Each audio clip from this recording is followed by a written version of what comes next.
जी हरी के मन मिले मौहा मिले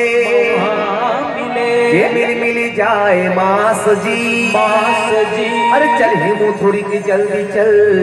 के गवाजन ऐसन चांस जी। अरे भाई ईश्वर ये मांस मदिरा दारू के चक्कर ला छोड़ रे भाई और हरि के भजन ला कर का बर कि 4 दिन के ये जिनगानी फिर अंधियारी रात जी बिना हरि भजन के ये चोला जिंदगी नरक समान जी तो चल भाई भजन कर ले फोकट में गारी के नाम जपले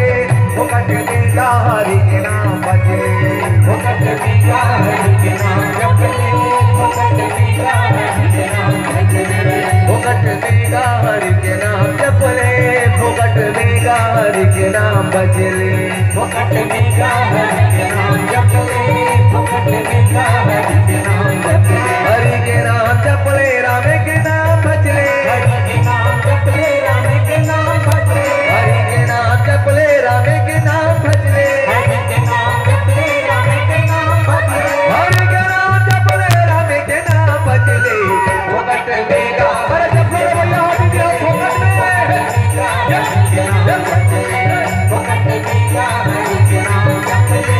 फोकट में गार के नाम जपले।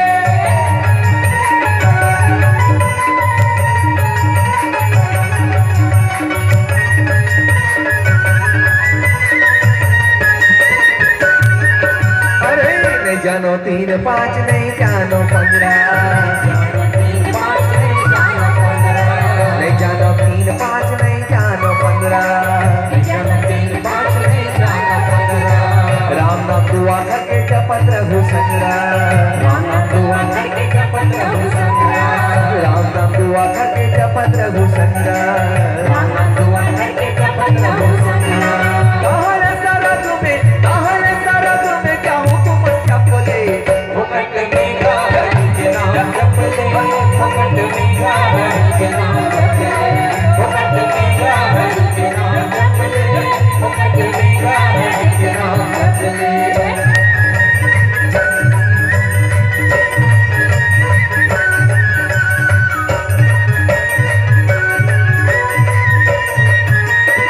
अरे पूजा पाठ कर दिन ना पहागे पूजा पाठ कर दिन ना पहागे पूजा पाठ कर दिन ना पहागे पूजा पाठ कर दिन ना पहागे अरे शुभ शनिचर मंगलवार आए कि न आगे शुभ शनिचर मंगलवार आए कि न आगे शुभ शनिचर मंगलवार आए कि न आगे शुभ शनिचर मंगलवार आए कि न आगे फोकट में हरि के नाम जपले फोकट में हरि के नाम भजले फोकट में हरि के नाम जपले फोकट में हरि के नाम भजले फोकट में हरि के नाम जपले फोकट में हरि के नाम भजले फोकट में हरि के नाम जपले फोकट में हरि के नाम भजले। अरे जान बला के लान बे आवत है वो